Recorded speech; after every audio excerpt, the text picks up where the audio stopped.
Hello बच्चों, most welcome in the class.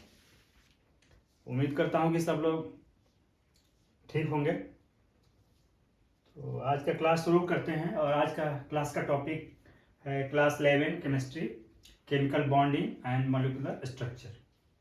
उसमें एक टॉपिक आज ले रहे हैं रेजोनेंस।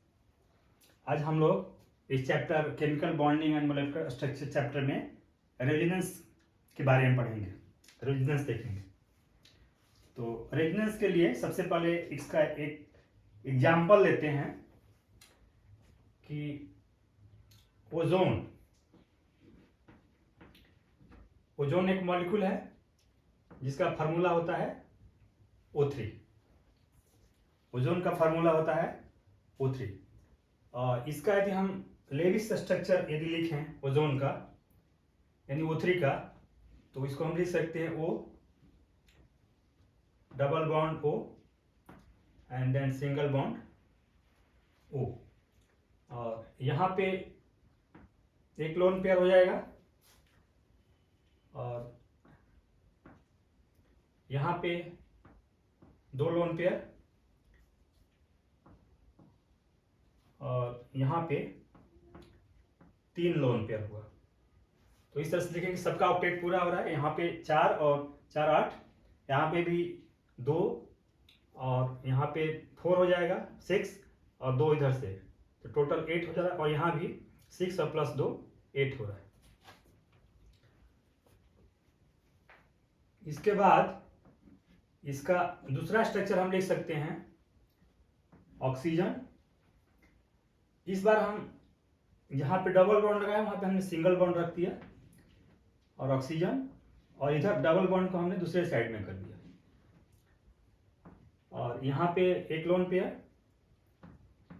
यहाँ पे टोटल 3 लोन पेयर और यहाँ पे 2 लोन पेयर। इस तरह से ऑक्टेट पूरा हो गया। तो इसको हम कह सकते हैं कि ये स्ट्रक्चर फर्स्ट और this is the structure number 2। यहाँ पे देख रहे हैं कि डबल बॉन्ड है, तो ये डबल बॉन्ड है तो यहाँ पे बॉन्ड लेंथ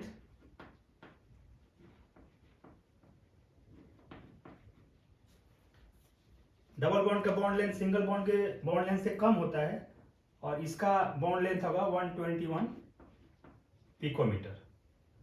और यदि सिंगल बॉन्ड का हम बॉन्ड लेंथ देखें, यहाँ पे बॉन्ड लेंथ, तो इसका बॉन्ड लेंथ होता है 148 पिकोमीटर।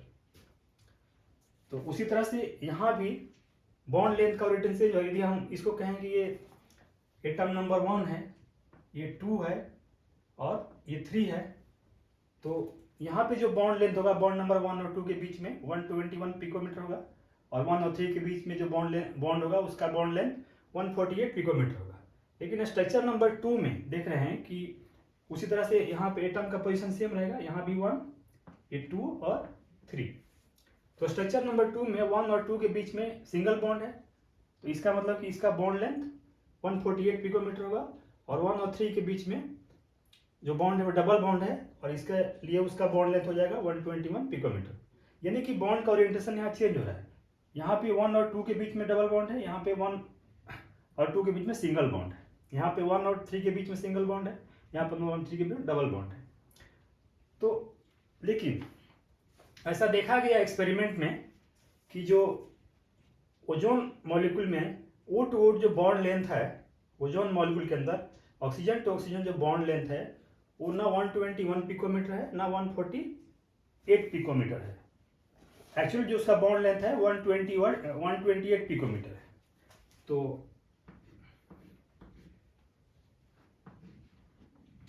ऑक्सीजन, तो कुछ हम इस तरह से लिख सकते हैं, यानी कि जो ऑक्सीजन टू ऑक्सीजन जो बॉन्ड लेंथ है ना वो डबल बॉन्ड है ना सिंगल बॉन्ड है, उसके बीच का कुछ बॉन्ड है।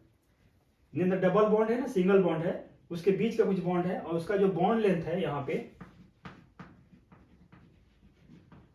Bond length equal 128 picometre.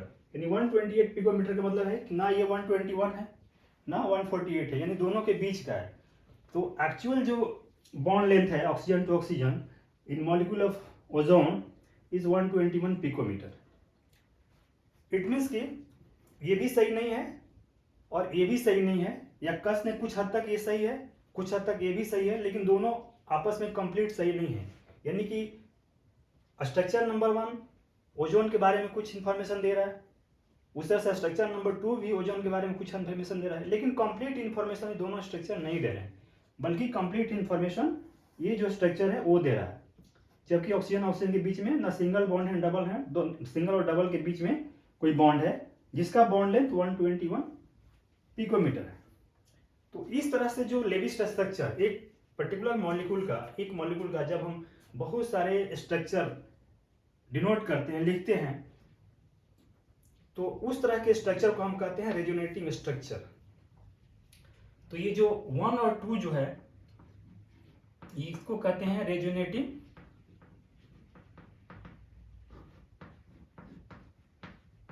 Structure या स्ट्रक्चर्स, या इसको कैनोनिकल फॉर्म भी कहते हैं, कैनोनिकल फॉर्म्स। इस तरह के स्ट्रक्चर को जिसमें हम इलेक्ट्रॉन की या जो पोजीशन है उसको चेंज करके, एटम का पोजीशन सेम रहता है, सिर्फ इलेक्ट्रॉन का पोजीशन चेंज करके जब हम एक ही मॉलिक्यूल का डिफरेंट स्ट्रक्चर शो करते हैं या डिफरेंट स्ट्रक्चर डायग्राम करते हैं, बनाते हैं, तो उस तरह के स्ट्रक्चर को कहते हैं रेजोनेटिंग स्ट्रक्चर, या उसको कैनोनिकल फॉर्म्स भी कहते हैं। जो कि ये दोनों में से कोई भी स्ट्रक्चर इस ओजोन के बारे में कंप्लीट इंफॉर्मेशन नहीं दे रहा। जबकि एक तीसरा स्ट्रक्चर है जो इन दोनों स्ट्रक्चर के बीच का है, कह सकते हैं दोनों स्ट्रक्चर के बीच का है, जो उस मॉलिक्यूल के बारे में कंप्लीट इंफॉर्मेशन बताता है। तो इस तरह के हम स्ट्रक्चर को कहते हैं resonance hybrid, resonance hybrid. So this is the resonance hybrid.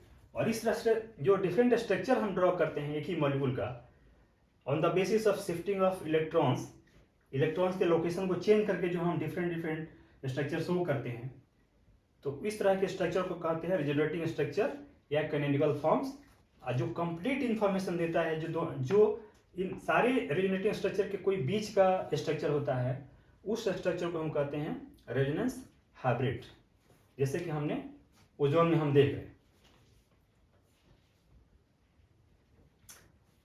इसका एप्लीकेशन कहाँ है, बेसिकली कहाँ यूज होता है, बेसिकली ये कंसेप्ट रेजोनेंस का कंसेप्ट कहाँ यूज होता है। तो इस तरह के स्ट्रक्चर को कहते हैं रेजोनेटिंग स्ट्रक्चर। और इस तरह के जो फेनोमेना है, इस तरह के जो इवेंट्स हैं, दैट इज कॉल्ड रेजोनेंस। और इस तरह की जब इलेक्ट्रॉन को शिफ्टिंग करके हम जो डिफरेंट स्ट्रक्चर्स ड्रॉ करते हैं, खींचते हैं, तो इस तरह के फेनोमेना को हम कहते हैं रेजोनेंस। और इस स्ट्रक्चर को कहते हैं रेजोनेटिंग स्ट्रक्चर या कैनोनिकल फॉर्म्स। और इनके बीच का जो स्ट्रक्चर जो कंप्लीट इंफॉर्मेशन मॉलिक्यूल के बारे में देता है, that is called resonance hybrid. इसका एप्लीकेशन कहाँ है? सो इसका एप्लीकेशन अनसैचुरेटेड मॉलिक्यूल्स होते हैं, जो to know the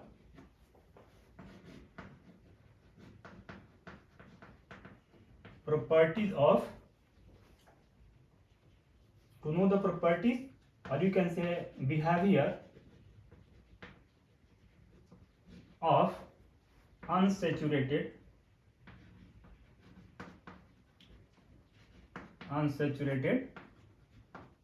molecules। Resonance concept का यूज या रेजोनेंस थ्योरी का यूज बहुत ज़्यादातर अनसैचुरेटेड मॉलिक्यूल्स के प्रॉपर्टीज या बिहेवियर को जानने के लिए होता है। अनसैचुरेटेड मॉलिक्यूल्स क्या है जिस you can say that is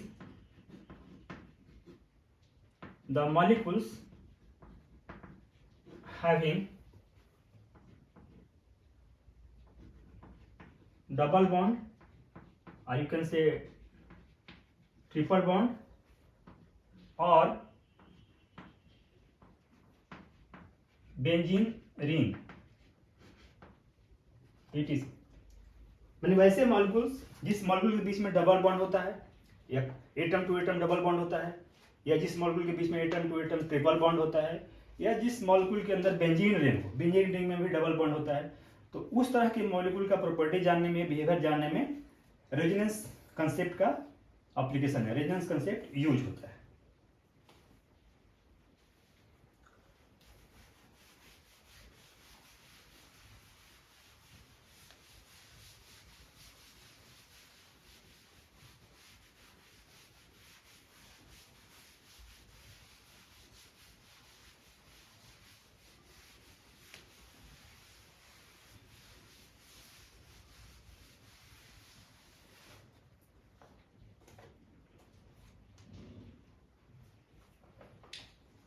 इसी में एक सब टॉपिक है conditions of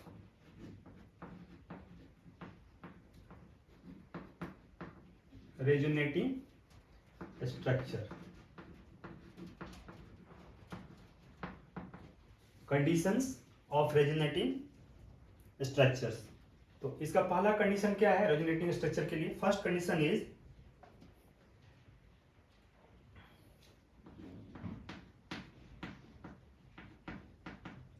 position of atoms is same, यानी कि रेजोनेटिंग स्ट्रक्चर में जो एटम का पोजीशन होता है वो सेम होता है, वो एटम का पोजीशन नहीं बदलता है। इसका दूसरा कंडीशन है कि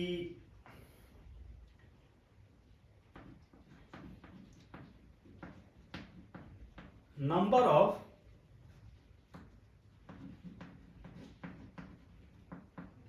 अनपेयर्ड और shared pair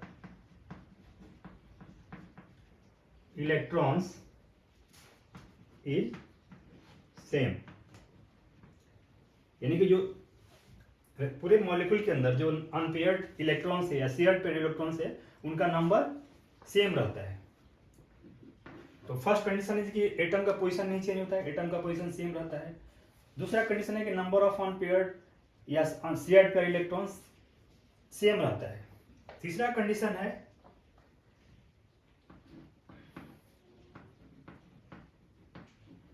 energy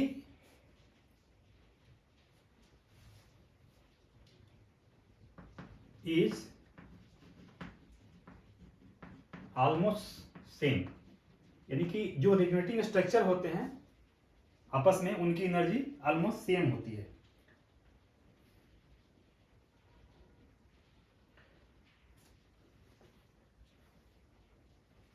and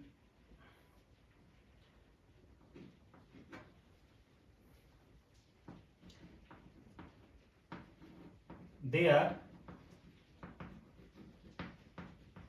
different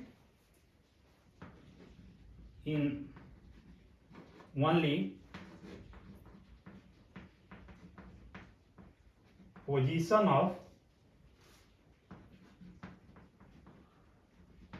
electrons, they are different in only position of electron, यानी उनके बीच में जो रेजोनेटिंग स्ट्रक्चर होता है उनके बीच में जो बेसिक जो डिफरेंस होता है उसमें इलेक्ट्रॉन पोजीशंस को लेकर होता है, यानी कि जो उनमें जो भी डिफरेंस हो जाएगा उनमें कहीं ना कहीं इलेक्ट्रॉन का पोजीशन डिफरेंट होगा। So these are some conditions of resonating structure.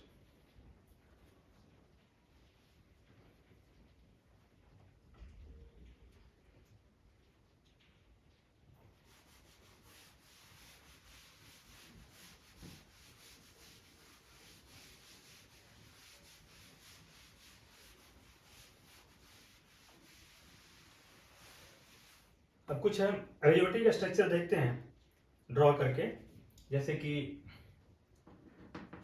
For example CO2 carbon dioxide.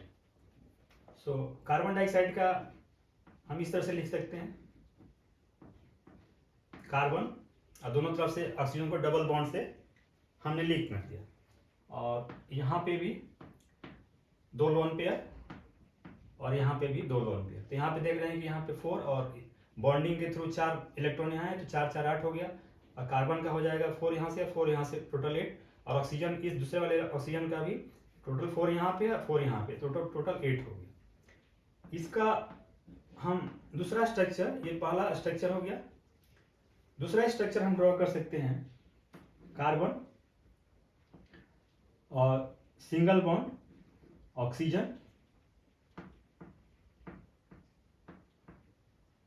और यहाँ पे नेगेटिव चार्ज हो जाएगा ऑक्सीजन, और यहाँ पे एक लोन पेयर होगा, और यहाँ पे ट्रिपल बॉन्ड होगा, और यहाँ पे पॉजिटिव चार्ज होगा। ये कैसे कि जैसे मान लीजिए यहाँ डबल बॉन्ड है, डबल बॉन्ड में 2 इलेक्ट्रॉन है, माने एक बॉन्ड में 1 इलेक्ट्रॉन है, तो यदि इस बॉन्ड का इलेक्ट्रॉन इस पे शिफ्ट कर जाता है तो यहाँ पे टोटल पहले से 4 है तो 2 इलेक्ट्रॉन यहाँ पे आ जाएगा, तो टोटल यहाँ पे 6 इलेक्ट्रॉन हो गया। चूंकि इसने इलेक्ट्रॉन लिया है तो इस पर नेगेटिव चार्ज हो जाएगा, और यहाँ पे डबल बॉन्ड हो जाएगा, सिंगल बॉन्ड हो जाएगा। सेम यहाँ पे हम देखें तो यहाँ पे टोटल 4 इलेक्ट्रॉन है, ये 2 इलेक्ट्रॉन इसको दे दिया, और यहाँ पे 2 इलेक्ट्रॉन देने के बाद बॉन्ड बना दिया। चूंकि इसने इलेक्ट्रॉन दिया है इसलिए इस पर पॉजिटिव चार्ज हो जाएगा। तो इस स्ट्रक्चर को हम ऐसे भी लिख सकते हैं, इस स्ट्रक्चर को ऐसे लिख सकते हैं, और ये कसते हैं दूसरा स्ट्रक्चर हो गया। उसी तरह से तीसरा स्ट्रक्चर हम लिख सकते हैं, इसके पोजीशन को हम चेंज कर सकते हैं, यानी कि ट्रिपल बॉन्ड हम यहाँ बना सकते हैं, और यहाँ पे एक लोन पेयर बचेगा और पॉजिटिव चार्ज हो जाएगा, और यहाँ पे सिंगल बॉन्ड होगा ऑक्सीजन, और यहाँ पे 3 लोन पेयर हो जाएगा इस तरह से। तो और ये this is the third structure, this is the third structure of carbon dioxide. तो इस तरह से कार्बन डाइऑक्साइड के ये कितने रेजोनेटिव स्ट्रक्चर हो गए? 3, 1 2 3। और इसका यदि हम रेजोनेंस हैबिट देखें तो इसका रेजोनेंस हैबिट इस तरह से हो सकता है, कार्बन डबल बॉन्ड यहाँ पे, और यहाँ पे एक ऐसे डॉट से हम कुछ दिखा सकते हैं इस तरह से, और इसको कह सकते हैं रेजोनेंस हैबिट, रेजोनेंस हैबिट। ऐसा इसलिए कि कार्बन डाइऑक्साइड के केस में जो डबल बॉन्ड है, डबल बॉन्ड, इसका जो बॉन्ड लेंथ होता है, बॉन्ड लेंथ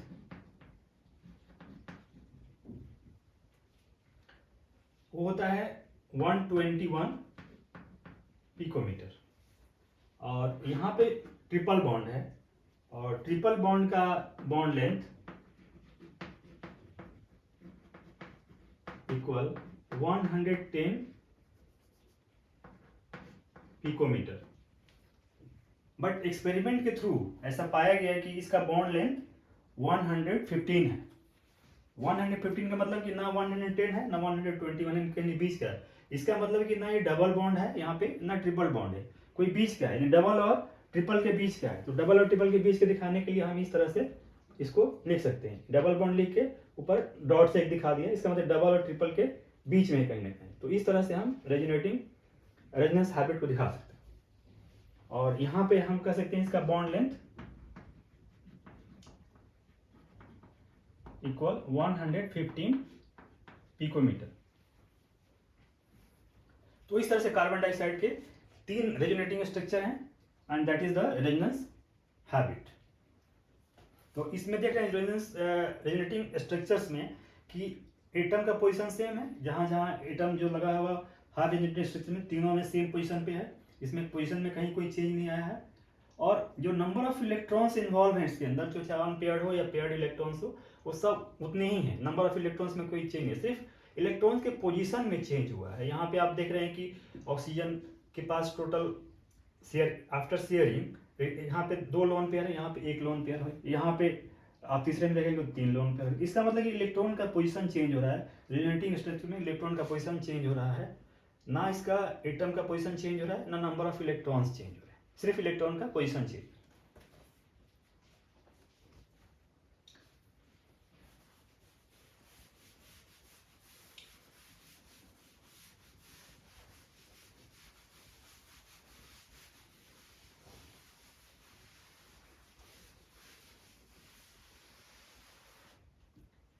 दूसरा एग्जाम्पल देख सकते हैं बेंजीन का।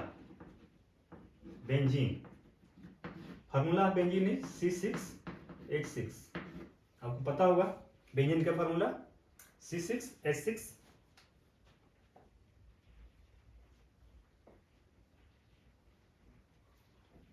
बेंजीन में शायद जेड होता है बेंजीन। तो बेंजीन का स्ट्रक्चर देखें आप, इस तरह से होता है। एक यहाँ पे डबल बॉन्ड होगा, एक यहाँ पे डबल बॉन्ड होगा, यानी अल्टरनेट डबल बॉन्ड और सिंगल बॉन्ड, इस तरह से। This is the benzene, this is the structure first. और रेजोनेंस सिंबल को इस तरह से दिखाते हैं, डबल हेड एरो से। रेजोनेंस सिंबल को, this is the resonance symbol, resonance symbol. दूसरा इसका स्ट्रक्चर हम लिख सकते हैं इस तरह से, डबल स्ट्रक्चर। जो डबल बॉन्ड है इसको हम यहाँ शिफ्ट कर सकते हैं और इसको यहाँ दिखा सकते हैं। तो ये कह सकते हैं कि ये दूसरा स्ट्रक्चर हो गया। और इसके रेजोनेंस हैबिट लिखने के लिए तो यहाँ पे भी दिखाया गया कि जो डबल आप कह सकते हैं, यदि इसका ये कार्बन एटम है, यहाँ पे यदि आप नोमेनक्लेचर करें तो 1 2 3 4 5 यानी 6 कार्बन एटम है। उस तरह से यहाँ पे यदि करें तो 1 2 3 4 5 एंड 6। तो यहाँ कह सकते हैं कि स्ट्रक्चर 1 में जो डबल बॉन्ड है 1 और 2 के बीच में है, 3 एंड 4 के बीच में है, एंड 5 एंड 6 के बीच में है। लेकिन स्ट्रक्चर 2 में डबल बॉन्ड किसके बीच है, 2 और 3 के बीच में है, 4 और 5 के बीच में है, और 1 एंड 6 के बीच में है। यानी कि डबल बॉन्ड का ओरिएंटेशन चेंज हो गया, यानी इलेक्ट्रॉन्स का जो पोजीशन है वो चेंज हो गया दोनों स्ट्रक्चर के अंदर। तो यहाँ पे देख रहे हैं कि इसका, और ऐसा एक्सपेरिमेंट में पाया गया है कि जो भी, तो इसका मतलब कि जो 1 और 2 के बीच में जो डबल बॉन्ड का जो लेंथ होगा कम होगा, और 2 और 3 के बीच में सिंगल बॉन्ड उसका लेंथ ज़्यादा होगा, लेकिन यहाँ पे चेंज हो रहा है। तो इट मीन्स कि एक्सपेरिमेंट के थ्रू ऐसा पाया गया है कि यहाँ कार्बन टू कार्बन जितने भी बॉन्ड है उन सबका बॉन्ड लेंथ सेम है। इसका मतलब है हर कार्बन टू कार्बन एटम के बीच में जो बॉन्ड लेंथ है वो सेम है। इसका मतलब है कि हो सकता है कि ना डबल बॉन्ड है ना सिंगल बॉन्ड है, डबल और सिंगल बॉन्ड के बीच में कोई बॉन्ड है। तो इसको हम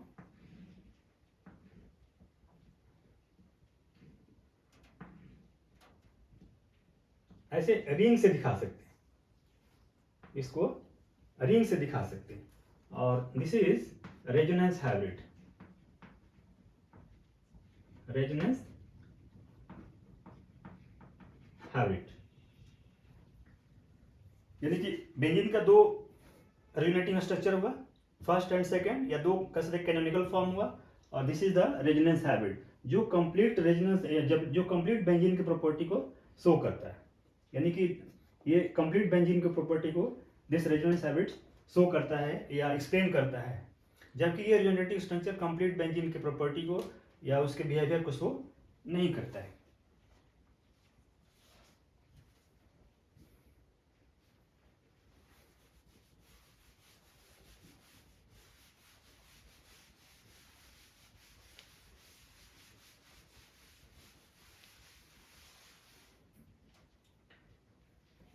दूसरा एग्जांपल लेते हैं, carbonate ion CO3 2-, carbonate ion. So carbonate ion का हम स्ट्रक्चर ऐसे लिख सकते हैं, कार्बन ऑक्सीजन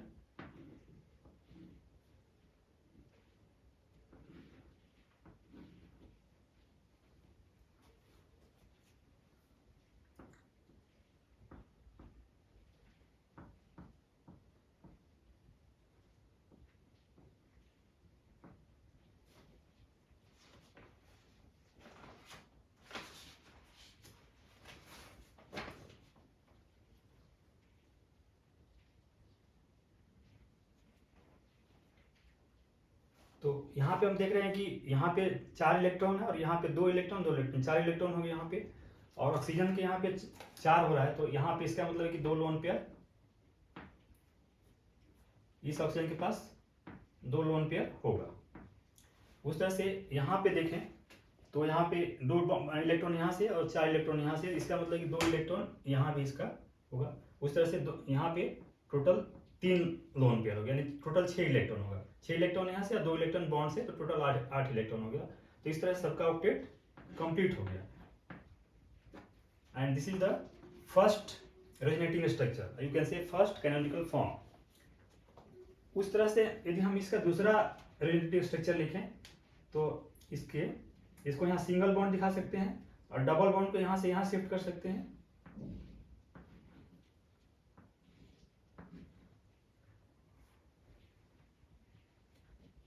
और यहाँ माइनस शो कर सकते हैं क्योंकि दो माइनस है इस पे।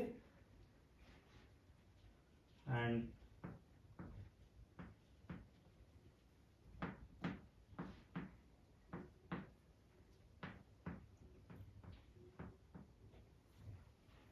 यानी कि यहाँ पे जो डबल बॉन्ड का ओरिएंटेशन है, डायरेक्शन है, डबल का बॉन्ड का पोजीशन है चेंज हो गया और यहाँ से होके यहाँ पे शिफ्ट हो गया। उस तरह से तीसरा, दिस इज द सेकेंड।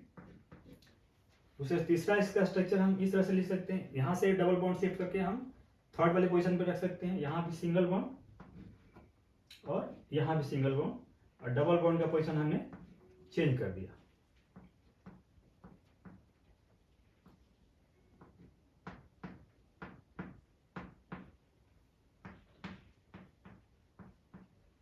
इस तरह से।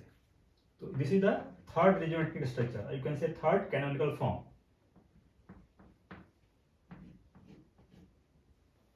यानी कि ये डबल बॉन्ड कहीं भी हो सकता है, और ऐसा एक्सपेरिमेंट में पाया गया कि जो कार्बोनेट में जो कार्बन टू ऑक्सीजन डबल जो बॉन्ड है उसका सबका बॉन्ड लेंथ सेम है। जबकि यदि ऐसा नहीं होता तो हो सकता है कार्बन ऑक्सीजन के बीच में किसी का बॉन्ड लेंथ कम होता ड्यू टू डबल बॉन्ड और किसी का बॉन्ड लेंथ ज़्यादा होता ड्यू टू सिंगल बॉन्ड, लेकिन ऐसा एक्सपेरिमेंट में नहीं पाया गया। इसका मतलब है कि जो कार्बन ऑक्सीजन के बीच में जो बॉन्ड है वो सिंगल और डबल के बीच का है। तो इसको हम सिंगल बॉन्ड्स दिखा सकते हैं, और एक बीच का बॉन्ड दिखाने के लिए हम डॉट लाइन से इसको दिखा सकते हैं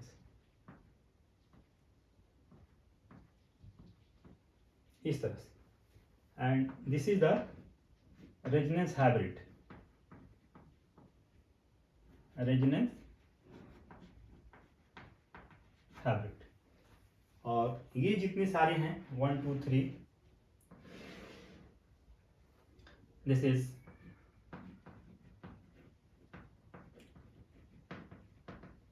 रेजोनेटिंग स्ट्रक्चर, या इसको कह सकते हैं कैनोनिकल फॉर्म्स। एंड इस सिंबल को कहते हैं रेजोनेंस सिंबल, रेजोनेंस सिंबल, जिसको डबल हेड एरो से शो करते हैं।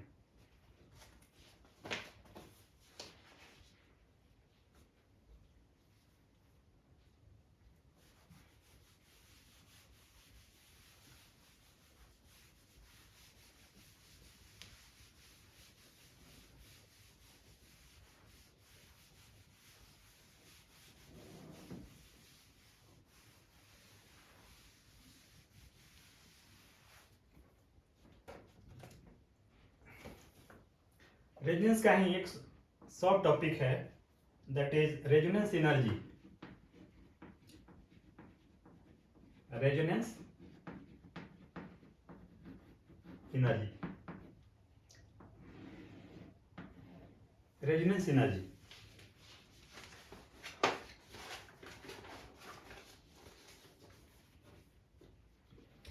रेजोनेंस एनर्जी के लिए एक डायग्राम देख लेते हैं इसमें।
इस तरह से। सो बेसिकली जो जब किसी मॉलिक्यूल का हम रेजोनेटिव स्ट्रक्चर ड्रॉ करते हैं या रेजोनेटिव स्ट्रक्चर लिखते हैं, तो इस तरह से हम लिख सकते हैं। जैसे मान लीजिए कि हमने कार्बोनेट आयन का भी देखा है। कार्बोनेट आयन के 3 रेजोनेटिव स्ट्रक्चर थे। कार्बोनेट आयन के 3 रेजोनेटिव स्ट्रक्चर थे। तो हो सकता है कि तीनों का रेजोनेटिव स्ट्रक्चर का अपना एनर्जी होगा, जो जिसमें काफ़ी कम डिफरेंस होगा, या कह सकते हैं तीनों का रेजोनेटिव स्ट्रक्चर का एनर्जी लेवल ये है। और जो सबसे कम एनर्जी होता है वो रेजोनेंस हाइब्रिड का होता है। जो हमने देखा है कि बाद में जो तीनों रेजोनेंस स्ट्रक्चर के बीच में कोई एक स्ट्रक्चर बनता है जो काफ़ी स्टेबल होता है और जो उसी मॉलिक्यूल के इंटायर प्रॉपर्टी को शो करता है या उस मॉलिक्यूल के इंटायर प्रॉपर्टी को एक्सप्लेन करता है, that is called resonance hybrid. तो रेजोनेंस हाइब्रिड का जो एनर्जी होता है सबसे कम होता है, और जो रेजोनेटिंग स्ट्रक्चर्स की जो एनर्जी होता है वो रेजोनेटिव स्ट्रक्चर से रेजोनेंस हाइब्रिड से ज़्यादा होता है। तो यदि हम कहें कि किसी भी मॉलिक्यूल के 3 रेजोनेटिव स्ट्रक्चर हैं और तीनों का एनर्जी लेवल जैसे हमने यहाँ पे दिखा रखा है, जिसमें सबसे कम एनर्जी स्ट्रक्चर 1 का है। ये एनर्जी नीचे से ऊपर की तरफ जा रही है, नीचे कम है ऊपर ज़्यादा है। तो यहाँ देख रहे हैं इससे कि स्ट्रक्चर 1 का या स्ट्रक्चर फर्स्ट रेजोनेटिव स्ट्रक्चर का जो एनर्जी है वो कम है, सबसे कम है। तो जिस रेजोनेटिव स्ट्रक्चर का एनर्जी सबसे कम होता है उसके और रेजोनेंस हाइब्रिड के बीच के एनर्जी का जो डिफरेंस है, इसको हम कहते हैं रेजोनेंस एनर्जी। इसी डिफरेंस को हम कहते हैं रेजोनेंस एनर्जी। यानी कि रेजोनेंस एनर्जी निकालना होगा तो जो रेजोनेटिव स्ट्रक्चर जितने भी हैं उनमें सबसे कम जिसकी एनर्जी होगी उसमें से यदि रेजोनेंस हाइब्रिड की एनर्जी को घटा देंगे तो will get the resonance energy. यानी कि रेजोनेटिव स्ट्रक्चर यदि 3 या जो भी है, 4 आए चाहे 5 आए चाहे जो भी है 2 आए, उसमें से रेजोनेटिव स्ट्रक्चर की एनर्जी में सबसे कम एनर्जी जिसकी होगी उस एनर्जी से यदि रेजोनेंस हाइब्रिड की एनर्जी को माइनस कर देंगे तो will get the resonance energy.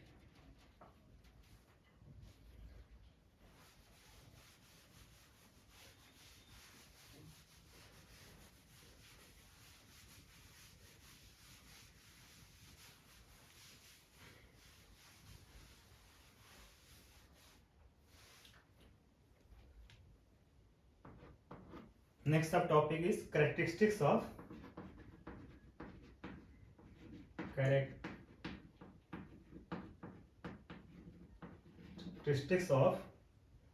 resonance। यानी रेजोनेंस की क्या प्रॉपर्टी है, क्या कैरेक्टरिस्टिक्स है रेजोनेंस की।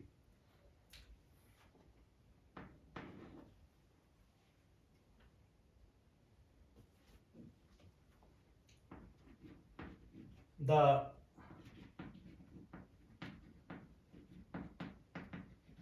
resonating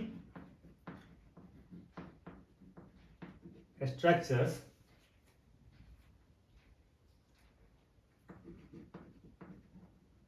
do not have real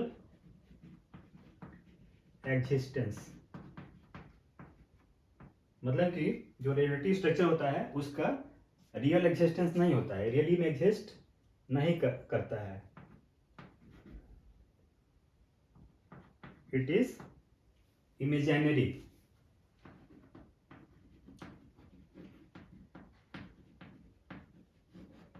it is imaginary.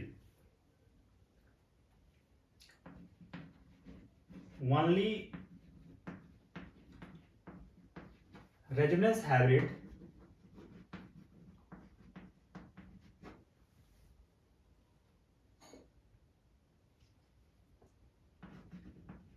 has real existence। यानी कि जो बाद में जो दोनों के बीच में जो स्ट्रक्चर निकलता है that is called resonance hybrid, उसी का रियल एग्जिस्टेंस होता है। बाकी जो रेजोनेटिव स्ट्रक्चर्स होते हैं उनका रियल एग्जिस्टेंस नहीं होता है, and those all are imaginary. Second characteristics is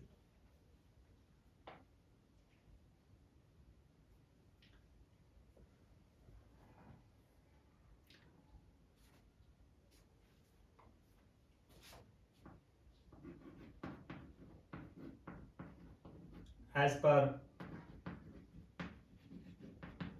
result of resonance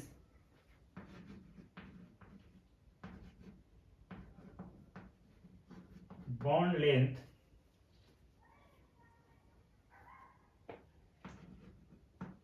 in a molecule becomes equal। यदि रेजोनेंस का कंसेप्ट नहीं होता तो बॉन्ड लेंथ अलग अलग हो सकता था, लेकिन आफ्टर रेजोनेंस और एक्सपेरिमेंट में पाया गया कि जो मॉलिक्यूल के अंदर जो बॉन्ड लेंथ है वो चाहे डबल बॉन्ड एग्जिस्ट कर रहा है, सिंगल बॉन्ड एग्जिस्ट कर रहा है, due to resonance bond length are equal.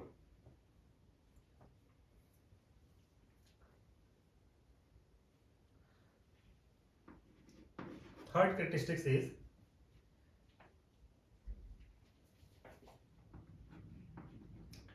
the resonance habit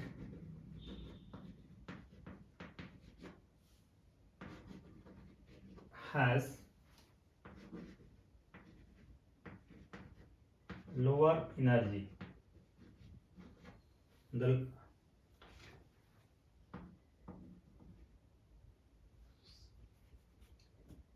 So it is more stable। जिसकी एनर्जी कम होगी उसकी स्टेबिलिटी ज़्यादा होगी।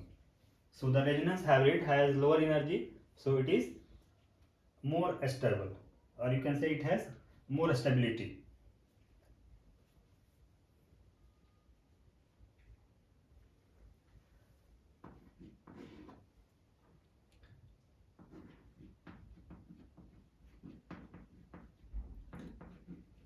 greater the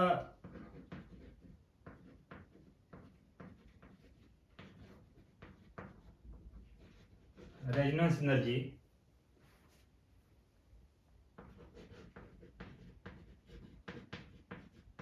greater is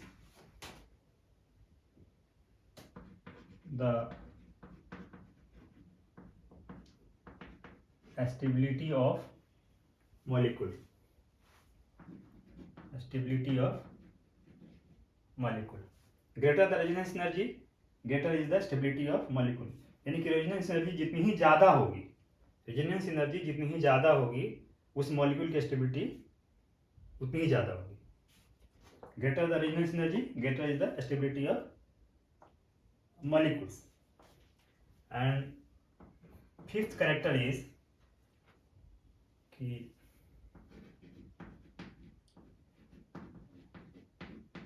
greater the number of canonical form,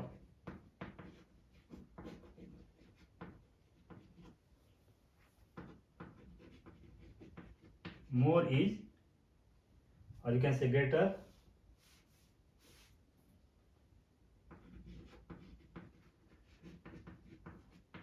is stability।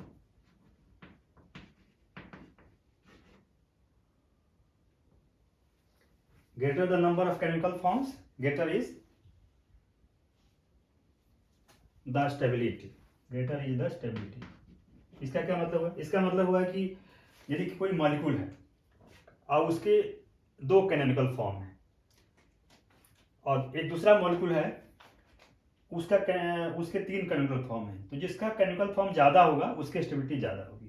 यानी कि जिसका कैनोनिकल फॉर्म या कैसे रेजोनेटिंग स्ट्रक्चर 3 होगा तो उसकी स्टेबिलिटी ज़्यादा होगी। यानी जितनी ही ज़्यादा नंबर ऑफ कैनोनिकल फॉर्म होगा, यानी किसी मॉलिक्यूल का जितना ज़्यादा नंबर ऑफ रेजोनेटिंग स्ट्रक्चर होगा वो मॉलिक्यूल उतना ही ज़्यादा स्टेबल होगा। Greater the number of canonical forms और you can say resonating structure, greater is the stability of molecule.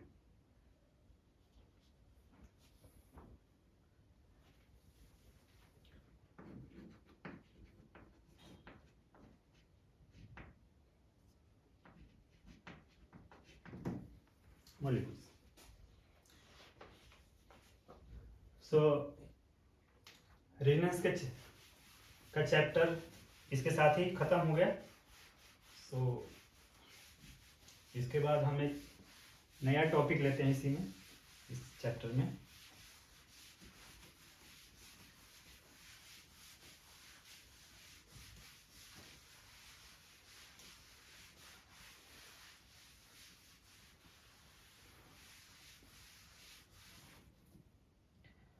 And नया टॉपिक जो है that is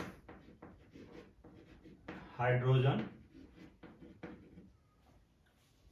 bonding.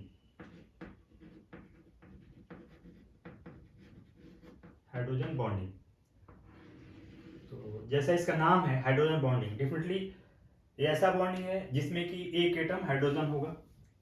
Hydrogen bonding means वैसा बॉन्डिंग जिसमें हाइड्रोजन बॉन्डिंग दो एटम के बीच में होता है, तो ऐसा बॉन्डिंग जिसमें कि एक एटम हाइड्रोजन होगा। तो फॉर एग्जाम्पल जैसे कि हम इस तरह का कोई, जैसे हाइड्रोजन फ्लोराइड, तो हाइड्रोजन फ्लोराइड में आप देख रहे हैं कि hydrogen is more electronegative than hydrogen. तो ये शेयर्ड इलेक्ट्रॉन्स है, इसको अपनी तरफ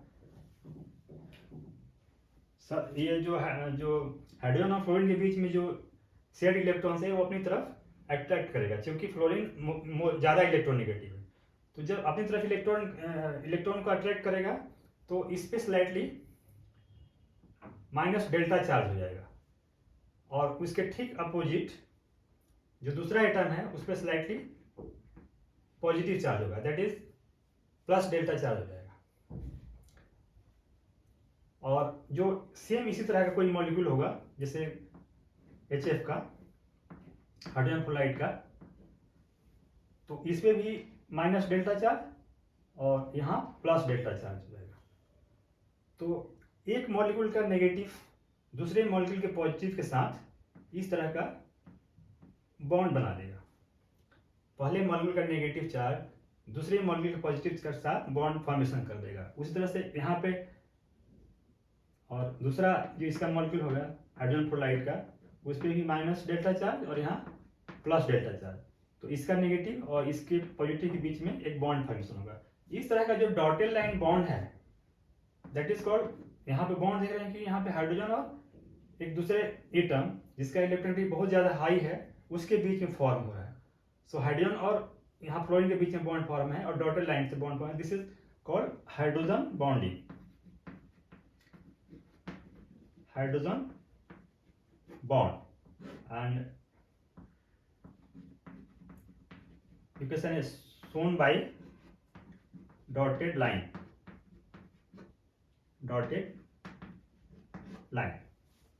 तो इस तरह के जो बॉन्डिंग फॉर्मेशन होता है that is called hydrogen bonding. और इसमें जो हाइड्रोजन के साथ जो दूसरा एटम जो लिंक होता है मॉलिक्यूल के अंदर और या बॉन्ड के अंदर, वो हाईली इलेक्ट्रोनेगेटिव होता है। उस तरह के जो ऐसे कौन कौन से एटम है जो हाइड्रोजन बॉन्डिंग फॉर्म करते हैं, so oxygen, fluorine and nitrogen.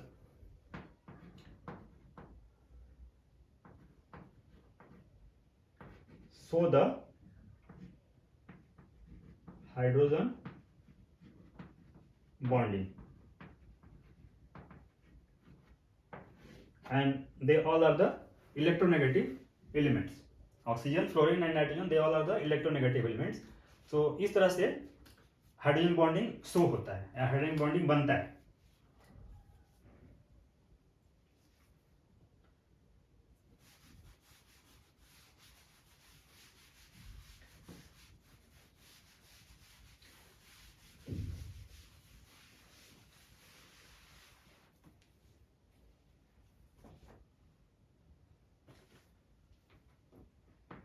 So conditions for hydrogen bonding, यानी कि हाइड्रोजन बॉन्डिंग के लिए क्या कंडीशन होना चाहिए। Hydrogen bonding, conditions for hydrogen bonding, तो इसका पहला कंडीशन है कि the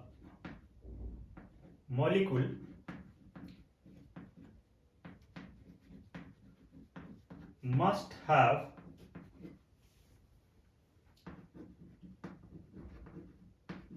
highly electronegative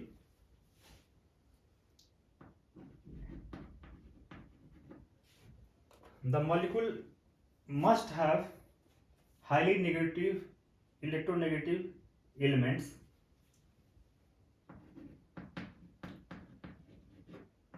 linked with hydrogen atom. यानी कि इसमें जो बॉन्ड तभी बनेगा जब मॉलिक्यूल में हाइड्रोजन बॉन्ड के साथ कोई हाईली इलेक्ट्रोनेगेटिव एटम लिंक होगा, तभी बॉन्ड बनेगा। So the molecule must have highly electronegative atom linked with hydrogen atom. दूसरा कंडीशन क्या हो सकता है हाइड्रोजन बॉन्ड बनने के लिए? The size of electronegative the size of electronegative you can say atom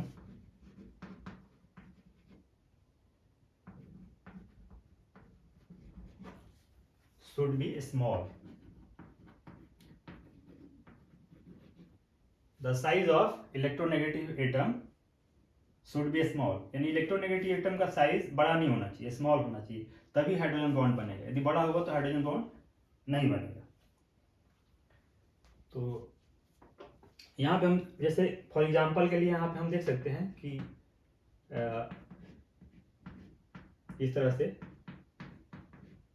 यहाँ पे माइनस डेल्टा और यहाँ प्लस डेल्टा, यहाँ पे प्लस डेल्टा और फ्लोरीन, यहाँ माइनस डेल्टा और हाइड्रोजन बॉन्डिंग, फिर हाइड्रोजन के साथ यहाँ पे प्लस डेल्टा, फ्लोरीन के साथ minus delta and then hydrogen bonding, इस तरह से।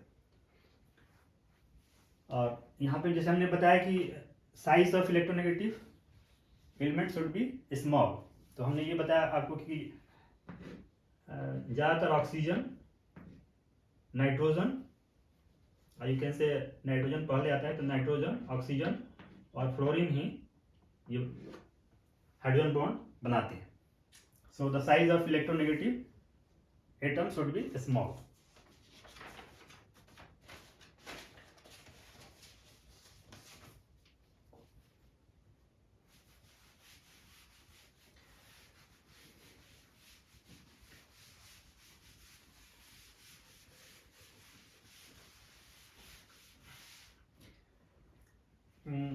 हाइड्रोजन बॉन्डिंग के कुछ और एग्जाम्पल हम ले सकते हैं, जैसे कि H2O वाटर मॉलिक्यूल में हाइड्रोजन बॉन्डिंग बनता है, जैसे कि ऑक्सीजन, तो ऑक्सीजन इज मोर इलेक्ट्रोनेगेटिव, तो यहाँ पे प्लस डेल्टा चार्ज होगा और यहाँ पे भी प्लस डेल्टा चार्ज, यहाँ पे -2 डेल्टा चार्ज है, दोनों को चार्ज को कैंसिल करने के लिए।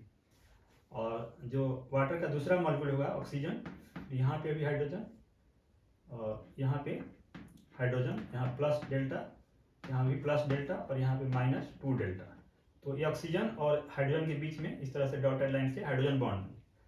फिर उसी तरह से यहाँ भी हाइड्रोजन, दूसरा मॉलिक्यूल हाइड्रोजन वाटर का, और यहाँ पे प्लस डेल्टा, यहाँ पे माइनस प्लस डेल्टा और यहाँ पे -2 डेल्टा, और यहाँ पे डॉटेड लाइन से हाइड्रोजन बॉन्डिंग से बनेगा। फिर नेक्स्ट मॉलिक्यूल के साथ हाइड्रोजन, ऑक्सीजन, यहाँ ऑक्सीजन, यहाँ ऑक्सीजन, हाइड्रोजन होगा, यहाँ पे हाइड्रोजन, यहाँ पे प्लस डेल्टा और यहाँ भी प्लस डेल्टा, यहाँ -2 डेल्टा और यहाँ पे भी हाइड्रोजन। तो ये जो बॉन्ड बन रहा है डॉटेड लाइन से, दिस इज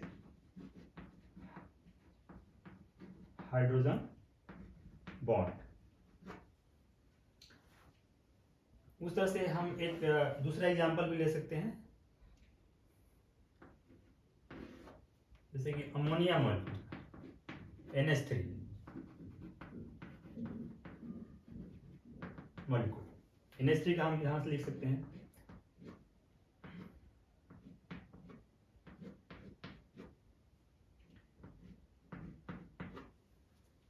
यहाँ पे प्लस डेल्टा हो जाएगा, यहाँ भी प्लस डेल्टा, क्योंकि नाइट्रोजन इज मोर इलेक्ट्रोनेगेटिव तो अपनी तरफ इलेक्ट्रॉन को विड्रॉ करेगा, तो यहाँ पे -3 डेल्टा चार्ज होते हैं तीनों प्लस डेल्टा को कैंसिल करने के लिए। और ये नाइट्रोजन दूसरे अमोनिया मॉलिक्यूल के साथ लिंक कर जाएगा, यानी प्लस डेल्टा, यहाँ पे हाइड्रोजन बॉन्डिंग, यानी इलेक्ट्रोनेगेटिव हाइड्रोजन के बीच में बॉन्ड बन रहा है यहाँ पे। देन NH, यहाँ भी प्लस डेल्टा और यहाँ -3 डेल्टा, और यहाँ भी हाइड्रोजन। और उस तरह से फिर ये अगेन नाइट्रोजन दूसरे मॉलिक्यूल के हाइड्रोजन के साथ लिंक हो जाएगा, और यहाँ पे भी प्लस डेल्टा और यहाँ पे प्लस डेल्टा और यहाँ पे -3 डेल्टा, तो यहाँ पे प्लस और माइनस के बीच में लिंक हो जाएगा, इलेक्ट्रोनेगेटिव हाइड्रोजन के बीच में बॉन्ड बन रहा है, and this bond is the hydrogen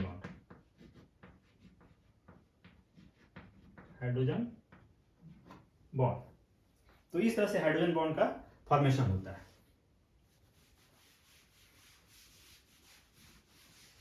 hydrogen bond में एक हाइड्रोजन एटम होता है और दूसरा इलेक्ट्रोनेगेटिव एलिमेंट्स होता है और इलेक्ट्रोनेगेटिव एटम होता है, तो उसके बीच का जो बॉन्ड बनता है वो that is called hydrogen bond.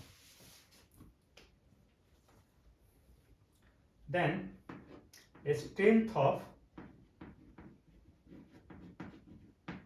strength of hydrogen bond, यानी हाइड्रोजन बॉन्ड का स्ट्रेंथ कैसा होता है, यानी कितना होता है।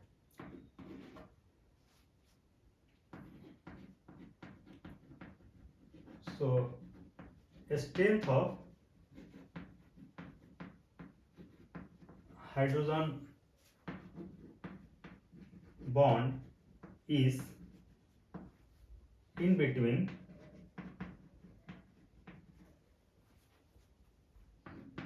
the weak van der Waal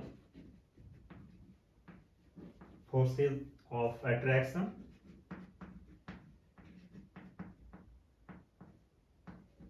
and covalent bond,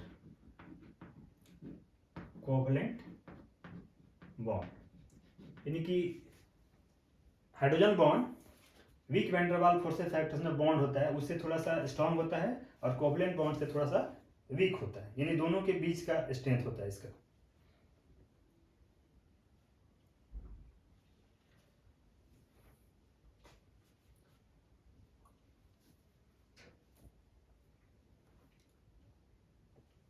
and दूसरा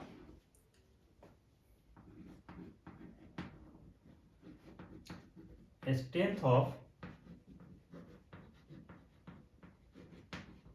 hydrogen bond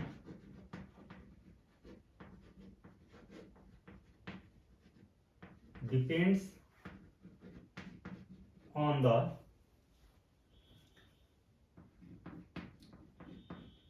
electronegativity of atom, यानी कि उसका स्ट्रेंथ जो है हाइड्रोजन बॉन्ड का एटम की इलेक्ट्रोनेगेटिविटी पे डिपेंड करेगा। मीन्स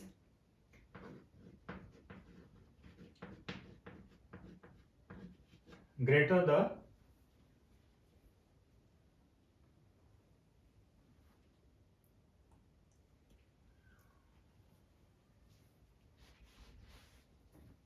यू कैन से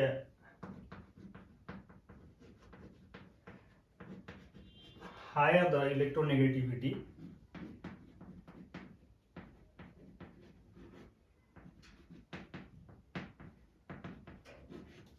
higher the electronegativity of atom,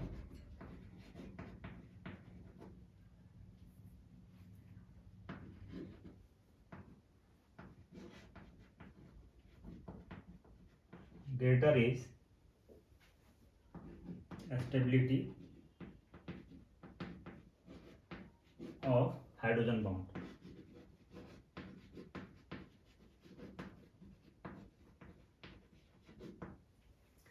यानी कि एटम की इलेक्ट्रोनेगेटिविटी जितनी ज्यादा होगी हाइड्रोजन बॉन्ड उतना ही स्ट्रॉन्ग होगा। तो ये रहा स्ट्रेंथ ऑफ हाइड्रोजन बॉन्ड के बारे में। नेक्स्ट टॉपिक हाइड्रोजन बॉन्ड के ऊपर।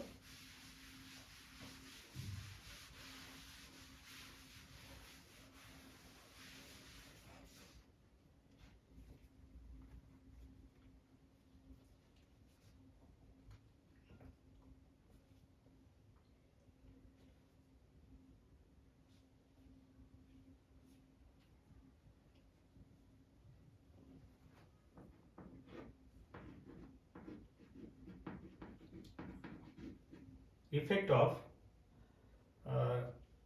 or you can say effect of hydrogen bond.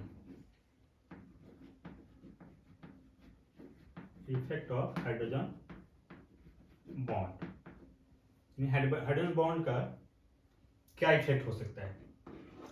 तो हाइड्रोजन बॉन्ड से एक तो एसोसिएशन होता है, एसोसिएशन ऑफ मॉलिक्यूल्स, यानी कि एक मॉलिक्यूल दूसरे के साथ हाइड्रोजन बॉन्ड के साथ लिंक होता है, जैसे कि वाटर के केस में होता है। वाटर का एक मॉलिक्यूल वाटर के दूसरे मॉलिक्यूल के साथ हाइड्रोजन बॉन्ड के साथ लिंक होता है, या अमोनिया के एक मॉलिक्यूल अमोनिया के दूसरे मॉलिक्यूल के साथ हाइड्रोजन बॉन्ड से लिंक होता है। तो उसमें एक मॉलिक्यूल दूसरे मॉलिक्यूल के साथ एसोसिएट होता है, it means association of molecule. And दूसरा dissociation,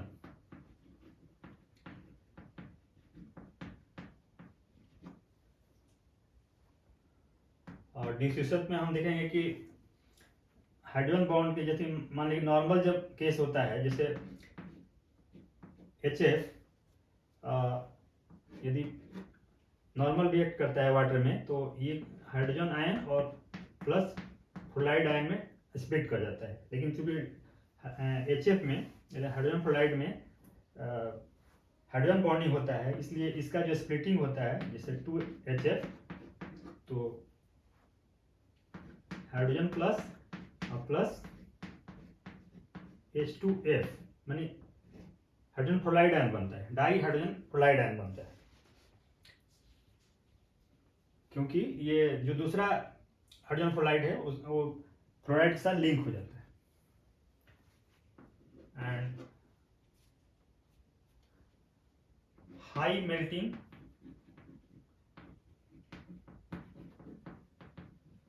and boiling point, high melting and boiling point.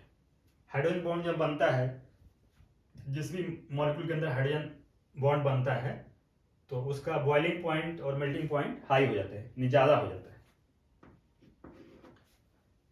Due to association of molecules.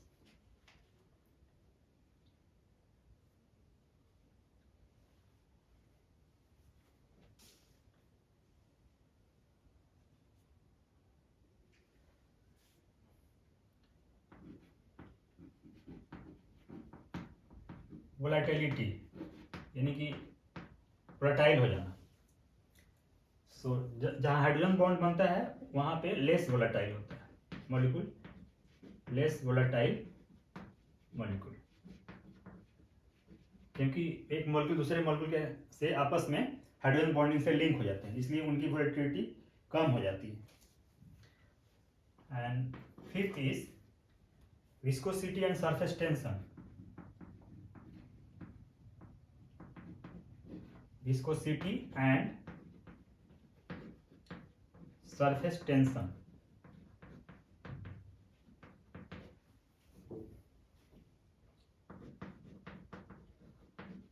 high viscosity and surface tension।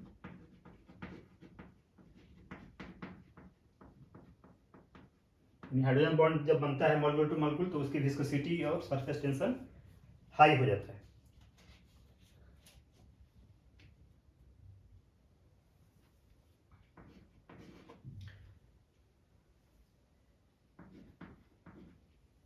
लो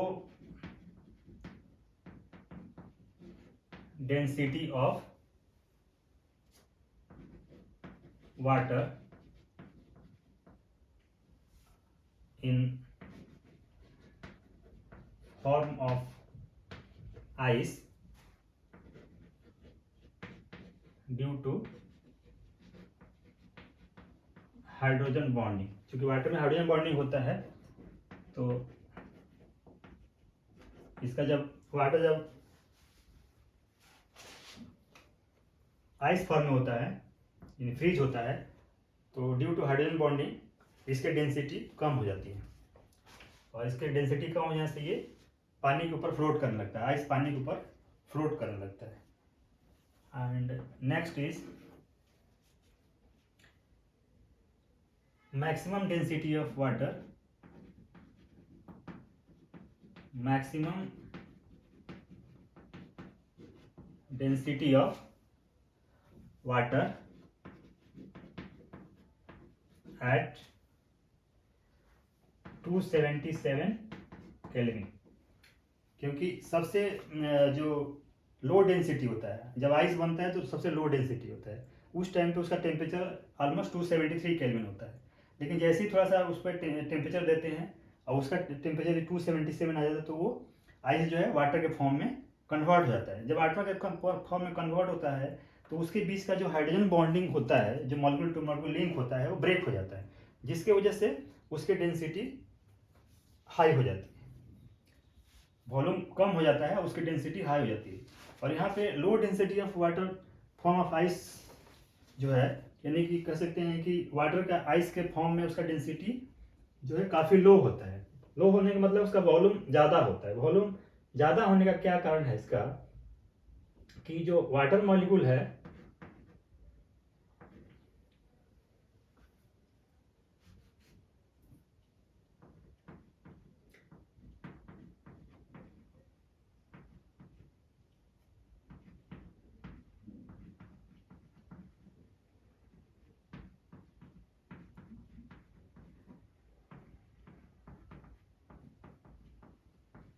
इस तरह से वाटर मॉलिक्यूल एक दूसरे से टेट्राहेड्रली फॉर्म में लिंक होते हैं, टेट्राहेड्रल फॉर्म में लिंक होते हैं। और टेट्राहेड्रल फॉर्म में लिंक होने से क्या होता है कि ये केज टाइप का बना लेते हैं, जो काफ़ी स्पेस घेरता है। केज टाइप का बना लेते हैं जो काफ़ी स्पेस घेरता है, तो यानी कि वॉल्यूम इसका बढ़ जाता है। जब स्पेस ज़्यादा घेरेगा तो कह सकते हैं कि volume increases, volume increases in ice form due to formation of tetrahedral structure. और हमें पता होता है कि density is equal to m/v होता है, तो यानी कि वॉल्यूम बढ़ेगा तो डेंसिटी कम हो जाएगा, तो इसीलिए आइस के फॉर्म में इसका जो डेंसिटी होता है वो कम हो जाता है और पानी के ऊपर तैरने लगता है। लेकिन जैसे ही ये टेम्परेचर बढ़ जाता है, 277 हो जाता है, तो ये मेल्ट हो जाता है। तो मेल्ट होने के बाद जो ये हाइड्रोजन बॉन्डिंग है टूट जाता है। हाइड्रोजन बॉन्ड टूटने के बाद में आपस में ये नज़दीक आ जाते हैं, जिसकी वजह से इनका वॉल्यूम कम हो जाता है। जब वॉल्यूम कम हो जाएगा तो डेंसिटी बढ़ जाएगी।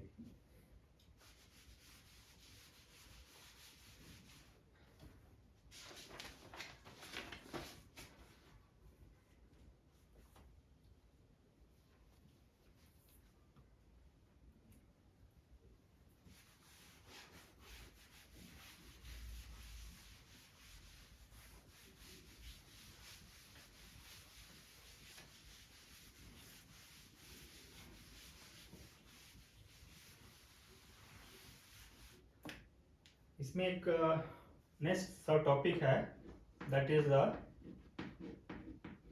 टाइप ऑफ हाइड्रोजन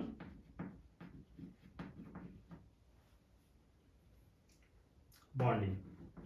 यानी हाइड्रोजन बॉन्डिंग कितने तरह का होता है, टाइप ऑफ हाइड्रोजन बॉन्डिंग। तो हाइड्रोजन बॉन्डिंग दो तरह का होता है, एक होता है inter molecular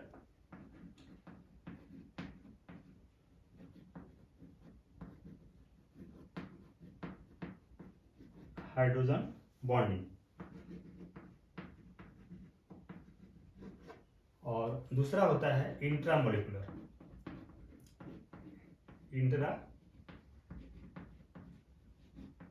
molecular hydrogen bonding.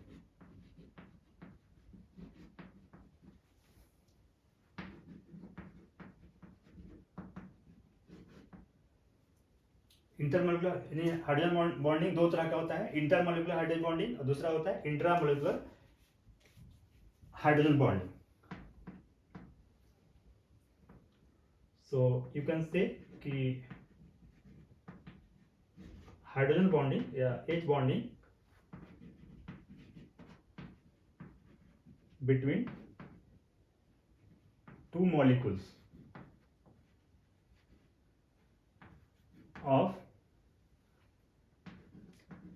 same or different compound.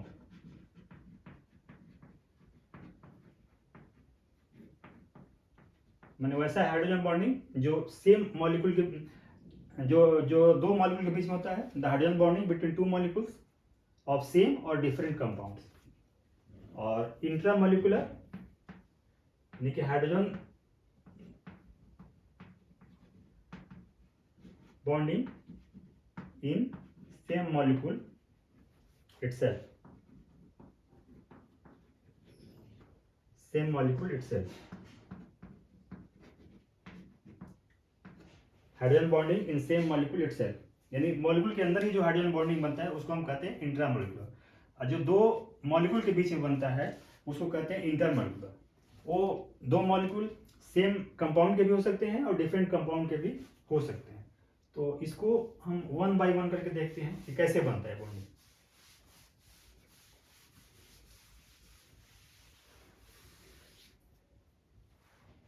जैसे कि the bonding hydrogen bonding between water molecule,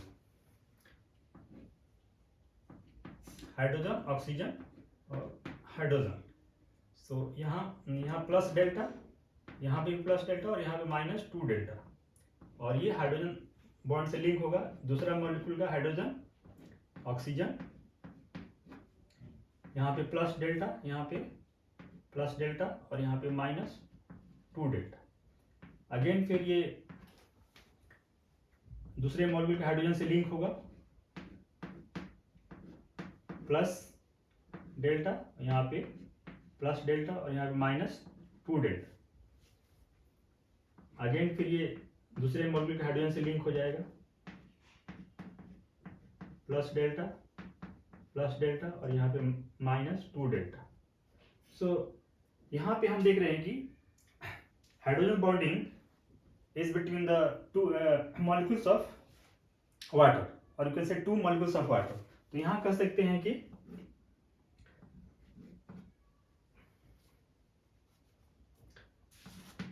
hydrogen bonding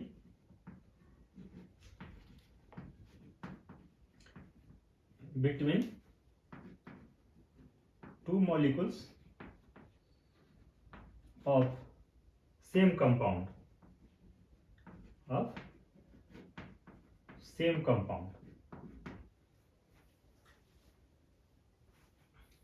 दूसरा एग्जांपल लेते हैं, the hydrogen bonding between the water and alcohol, hydrogen bonding between water and alcohol. So सबसे पहले लेते हैं water plus delta और यहाँ माइनस 2 डेल्टा. अब लेंगे अल्कोहल.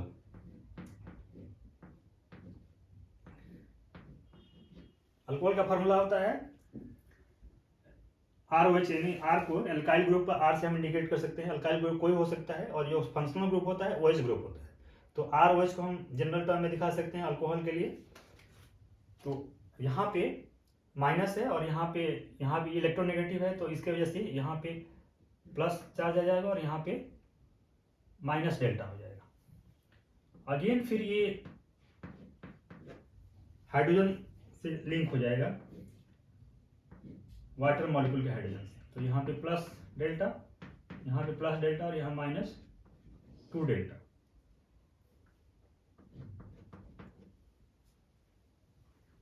यहाँ पे फिर हम अल्कोहल का हाइड्रोजन लेंगे, यहाँ प्लस डेल्टा ऑक्सीजन और अल्काइल ग्रुप यहाँ माइनस डेल्टा, इस तरह से. तो यहाँ पे देख रहे हैं कि ये जो है वाटर है, यहाँ पे ये अल्कोहल है। अगेन फिर यहाँ पे वाटर है और यहाँ पे अल्कोहल है। तो यहाँ पे हम कह सकते हैं कि हाइड्रोजन बॉन्डिंग बिटवीन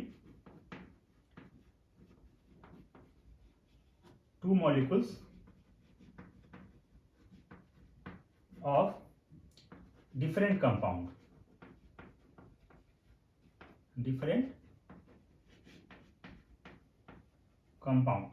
यहाँ पे हाइड्रोजन बॉन्डिंग बन रहा है, लेकिन जो दोनों कंपाउंड है, जो हाइड्रोजन बॉन्डिंग जिनके बीच बन रहा है वो दोनों कंपाउंड अलग है, यानी डिफरेंट कंपाउंड है। Here the hydrogen bonding between to different compound. जबकि फर्स्ट केस में यहाँ पे हम देख रहे हैं कि हाइड्रोजन बॉन्ड यहाँ भी बन रहा है, लेकिन फर्स्ट केस में यानी ए में hydrogen bonding between two same compound. So this type of bonding is called the intermolecular hydrogen bonding, यानी कि the bonding hydrogen bonding between two molecules is called intermolecular hydrogen bonding. Then दूसरा type देखते हैं intramolecular.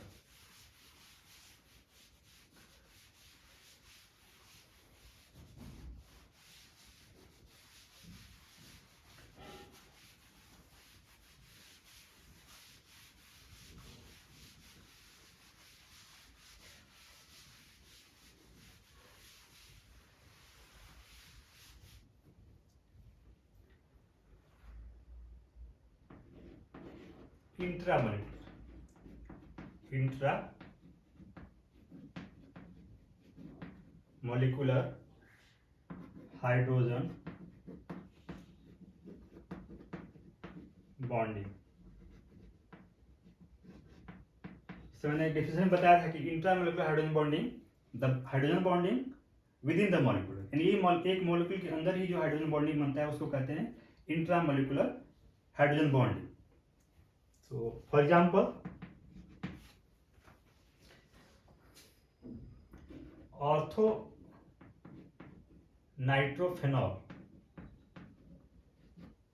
नाइट्रोफेनॉल, इसका structure draw कर लेते हैं।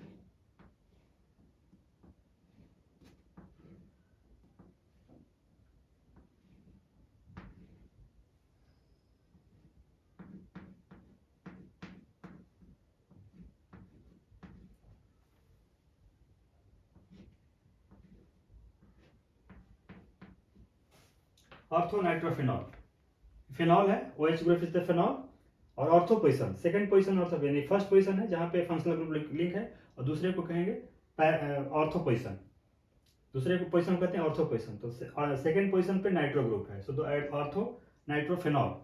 यहाँ पे ऑक्सीजन इलेक्ट्रोनेगेटिव है, तो यहाँ पे इलेक्ट्रोनेगेटिव है तो यहाँ पे माइनस डेल्टा चार्ज हो जाएगा, और यहाँ फेनॉल ग्रुप में यानी OH ग्रुप में यहाँ पे ऑक्सीजन ऑटो इलेक्ट्रोनेगेटिव है, तो यहाँ पे माइनस डेल्टा चार्ज होगा और हाइड्रोजन पे प्लस डेल्टा चार्ज होगा। तो इस ऑक्सीजन और यहाँ पे हाइड्रोजन के बीच में एक बॉन्ड फॉर्म हो जाएगा, यानी बॉन्ड बन जाएगा। इस ऑक्सीजन और हाइड्रोजन के बीच में बॉन्ड फॉर्म हो जाएगा, and this is the hydrogen bond,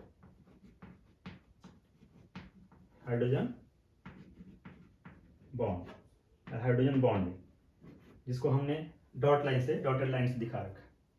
सो ये एक ही मॉलिक्यूल है ऑर्थो नाइट्रोफेनॉल, जो सिंगल मॉलिक्यूल, इसी मॉलिक्यूल के बीच में नाइट्रो ग्रुप और फेनॉल ग्रुप में हाइड्रोजन बॉन्डिंग का फॉर्मेशन हुआ है, इसलिए इस तरह के बॉन्डिंग को हम कहते हैं intramolecular, in the hydrogen bonding within the molecule, same molecule. दूसरा इसका एग्जांपल एक लेते हैं सैलिसिलिक एसिड, सैलिसिलिक एसिड।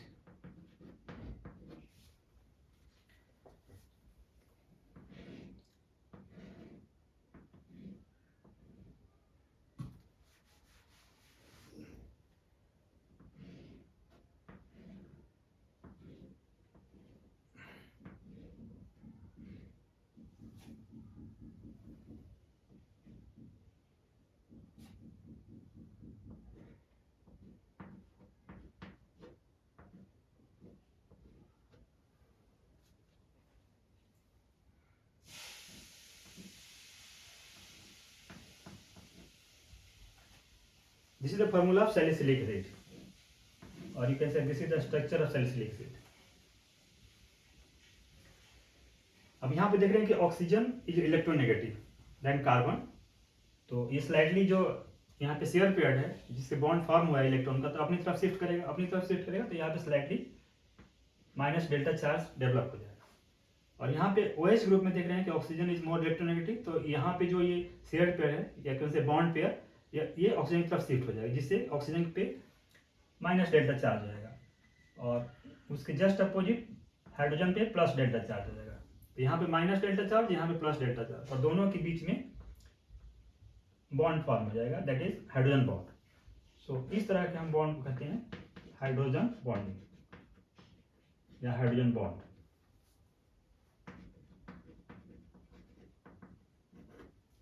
तो दोनों केस में हम देख रहे हैं कि यहाँ पे ऑर्थोनाइट्रोफिनॉल में भी सैलिसिलिक एसिड में with in the molecule same molecule है, इसके बीच में ही हाइड्रोजन बॉन्ड बना हुआ है।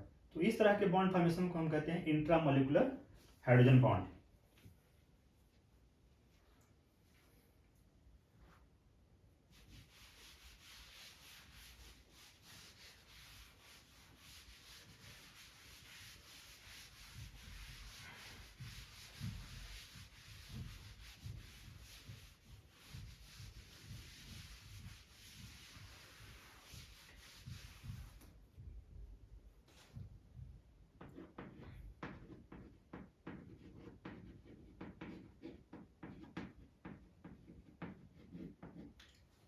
Significance of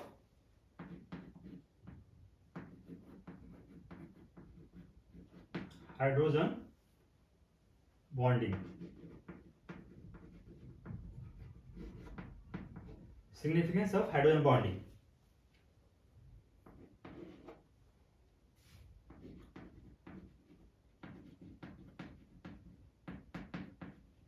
Low density of water in form of ice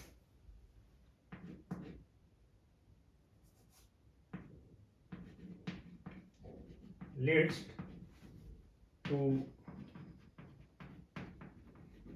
protect the aquatic life in winter season.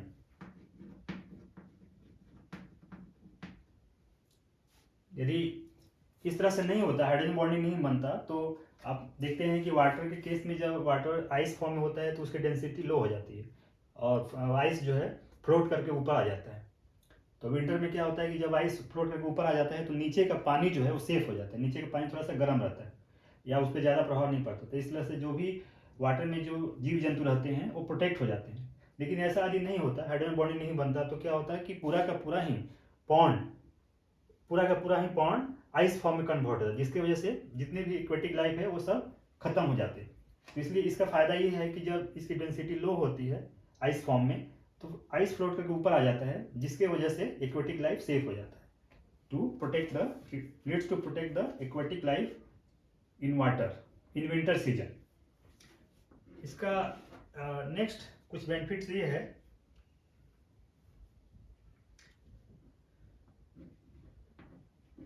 Water is attached to the proteins by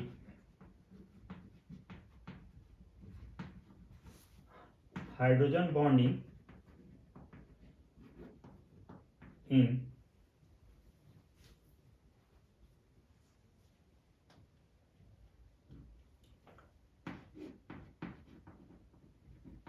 plants and animals.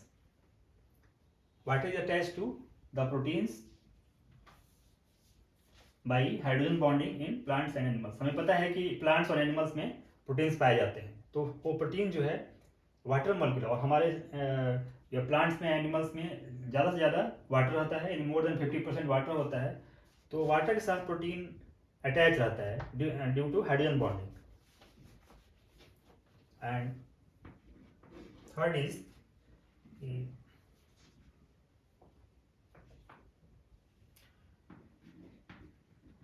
the structure of protein and nucleic acid is stabilized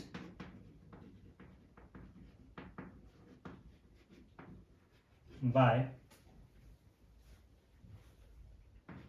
hydrogen bonding.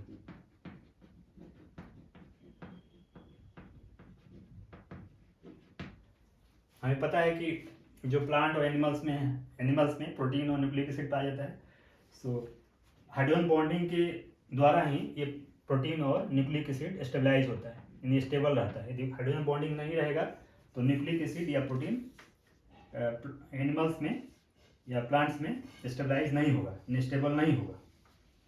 So these are some significance or these are some importance or these are some benefits of hydrogen bond। तो इस तरह से आज का हम class यही समाप्त करते हैं। उम्मीद करता हूँ कि जो भी बताया आप लोगों को ठीक ठीक समझ में आ गया होगा, और इस चैप्टर का हो सकता है कि कुछ टॉपिक अभी बाकी हो तो हम नेक्स्ट क्लास में आपको बताएंगे। ध्यान से देखने और सुनने के लिए थैंक यू वेरी मच।